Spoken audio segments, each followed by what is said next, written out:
2020년 10월 20일 화요일 아침이 되었습니다. 오늘 우리가 함께 묵상할 말씀은 창세기 46장 5절부터 28절까지의 말씀입니다. 창세기 48장 5절 말씀부터 7절 말씀까지 먼저 읽겠습니다. 야곱이 브엘세바에서 떠날새 이스라엘의 아들들이 바로가 그를 태우려고 보낸 수레에 자기들의 아버지 야곱과 자기들의 처자들을 태우고 그들의 가축과 가나안 땅에서 얻은 재물을 이끌었으며 야곱과 그의 자손들이 다 함께 애굽으로 갔더라. 이와 같이 야곱이 그 아들들과 손자들과 딸들과 손녀들 곧 그의 모든 자손을 데리고 애굽으로 갔더라. 아멘. 자, 이제 야곱의 온 가족이 드디어 애굽으로 이주합니다. 야곱이 브엘세바에서 머문 시간은 얼마 되지 않습니다. 고작 하룻밤 정도였거나 길어야 2-3일 정도였을 것으로 추측할 수가 있습니다. 그러나 그가 브엘세바에 도착했을 때와 지금 떠날 때의 상태는 완전히 다르죠. 즉, 그는 두려운 마음으로 도착을 했지만 이제 떠날 때는 하나님의 분명한 뜻과 약속을 받고 담대하고 기쁜 마음으로 애굽으로 향하게 된 것입니다. 참 인생이 참 드라마틱합니다. 여기서 한 가지 주목할 것은 수레죠. 즉 바로가 보낸 수레가 여기 다시 나타납니다. 이것은 야곱 가족의 애굽 이주가 정당하다는 것을 보여주는 그런 특징 중에 하나가 되겠죠. 다시 말해서 그들은 양식을 사러 애굽으로 가는 것이 아니에요. 이제 처음에는 그랬을지 모르지만 바로의 초청을 받아 가는 그런 모습입니다. 애국과 전 세계에 임한 심각한 기근의 문제를 해결한 애국의 총리의 가족으로서 당당하게 초대받아서 애국으로 가는 그런 장면입니다. 애국에서 히브리인들을 초청하는 참 엄청난 모습이죠. 근데 한 가지 아쉬운 것은 기구를 다 아끼지 말고 버리고 오라 그랬잖아요. 바로가 그렇게 말했음에도 불구하고 야곱은 가축과 가나안 땅에서 얻은 모든 재물을 가지고 갑니다. 여러 가지 이유가 있었겠지만 어떤 면에서는 여전히 자신의 힘으로 취한 것을 다 버리지 못하는, 내려놓지 못하는 그런 모습도 보이네요. 이것은 하나님 나라의 풍요를 맛보면서 여전히 자신의 것을 놓지 못하는 연약한 인간의 모습을 보여주기도 합니다. 자, 이때 야곱의 나이는 130세 정도. 아브라함이 소명을 받은 지 215년 후인 BC 1876년경으로 할 수 있죠. 이런 야곱의 애굽 이주는 이스라엘 민족의 400년간 애굽에서 종노릇하리라는 예언, 창세기 14장에 나오는 이 예언의 성취의 전조가 되는 것이죠.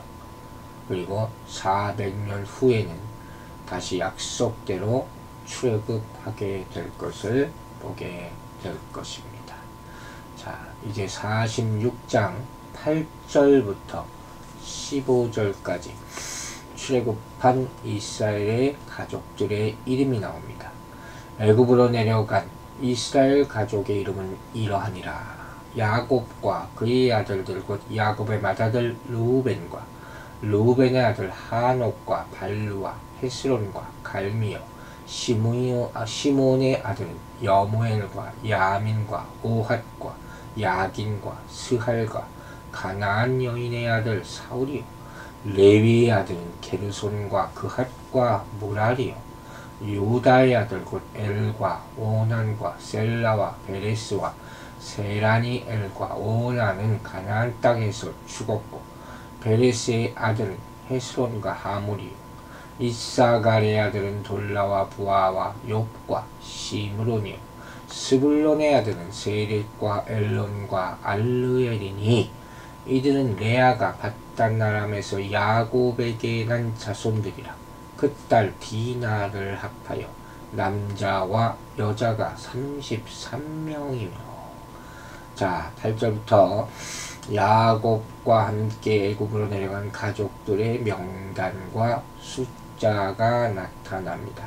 먼저 8절부터 15절까지는 레아가 낳은 아들들과 그 가족들에 대한 소개죠. 그래서 레아와 관련된 아들들과 딸들 혹은 개역개정에는 남자와 여자 이렇게 표현되어 있죠. 총 인원이 33명이었다 이렇게 소개합니다. 그런데 이 숫자를 하나하나 세어보면 32명이거든요.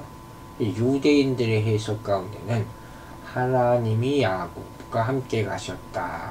하나님 포함해서 33명 이렇게 주장하는 사람도 있고 또 어떤 사람들은 야곱 자신을 포함시켜 33명이 된 것이다 이렇게 보기도 합니다. 뭐 이런 것 가지고 다툼을 할 이유는 없다고 여러 차례 말한 바 있습니다. 16절부터 27절까지 계속해서 그 명단을 보겠습니다. 가세 아들은 시본과 학기와 수니와 에스본과 에리와 아로디와 아벨리오 아셀의 아들들은 임나와 이스라와 이스위와 구리야와 그들의 누이 세라며 또 구리야의 아들은 헤멜과 마키엘이니 이들은 라반이 그의 딸 레아에게 준 실바가 야곱에게 낳은 자손들이니 모두 16명이라. 야곱의 아내 라헬의 아들 곧 요셉과 베냐민이요 애굽 땅에서 온의 제사장 보디베라의 딸 아스낫이 요셉에게 낳은 므낫세와 에브라임이요 베냐민의 아들 곧 벨라와 베겔과 아스벨과 게라와 나아만과 에히와 루스와 뭇빔과 훗빔과 아르시니 이들은 라헬이 야곱에게 낳은 자손이니 모두 14명이요 단의 아들 후심이요 납달리의 아들 곧 야스엘과 구니와 에셀과 실렘이라. 이들은 라반이 그의 딸 라헬에게 준 빌하가 야곱에게 낳은 자손들이니 모두 7명이라. 야곱과 함께 애굽에 들어간 자는 야곱의 며느리들 외에 66명이니 이는 다 야곱의 몸에서 태어난 자이며 애굽에서 요셉이 낳은 아들은 2명이나 야곱의 집사람으로 애굽에 이른 자가 모두 70명이었더라. 자, 이름도 참 읽기 쉽지 않고 또 숫자도 좀 헷갈리기까지 하는 그런 자손들의 이름이 나오는 장면이에요. 야곱과 마지막을 보면 함께 애굽에 내려간 사람들은 모두 70명이다. 이 숫자는 출애굽기 1장 5절과 신명기 10장 22절에도 언급되어 있습니다. 그러나 여기서 인원수보다 그 구성원들이 누구였는지 밝히는데 더 큰 목적이 있어야 됩니다. 왜냐하면 본문이 말하는 대로 70인 전부가 모두 가나안에서 애굽으로 간 야곱의 자손은 아니기 때문이에요. 즉 여기 나오는 대로 유다의 아들 엘과 오나는 이미 죽었어요. 12절에 나오죠. 므낫세와 에브라임은 애굽에서 태어난 자손이었어요. 20절에 나옵니다. 또 요셉은 당시 애굽에 있었죠. 성경은 애굽으로 이주한 인원이 66명이라고 26절에서 밝히고 있는데, 이 숫자에 디나는 포함되지 않지만 엘과 오나는 포함되어 있어요. 또 베레스의 아들들은 애굽에서 태어난 것으로 보이는데 역시 66명에 포함되어 있어요. 그러니까 이 도대체 명단이 어떻게 된 거냐 알 수 있단 말이에요. 따라서 이 명단의 목적은 몇 명이 애굽으로 내려갔느냐 거기 집착하지 말라는 거예요. 야곱의 후손들이 누구였는지 그걸 밝히는 것에 주안점을 두고 있다는 거예요. 또 우리가 얼마 전에 봤듯이 사도행전 7장 14절을 보면 75명이라고 나와 있어요. 요셉이 사람을 보내어 그의 아버지 야곱과 온 친족 75사람을 정하였더니 이렇게 사도행전 7장 14절에 나오지 않습니다. 그래서 이렇게 보면 일부 성급한 사람들 또 이런 것만 이렇게 따지는 사람들이 있거든요. 이 성경이 잘못된 것이다. 오류가 있다. 이렇게 단정을 한단 말이에요.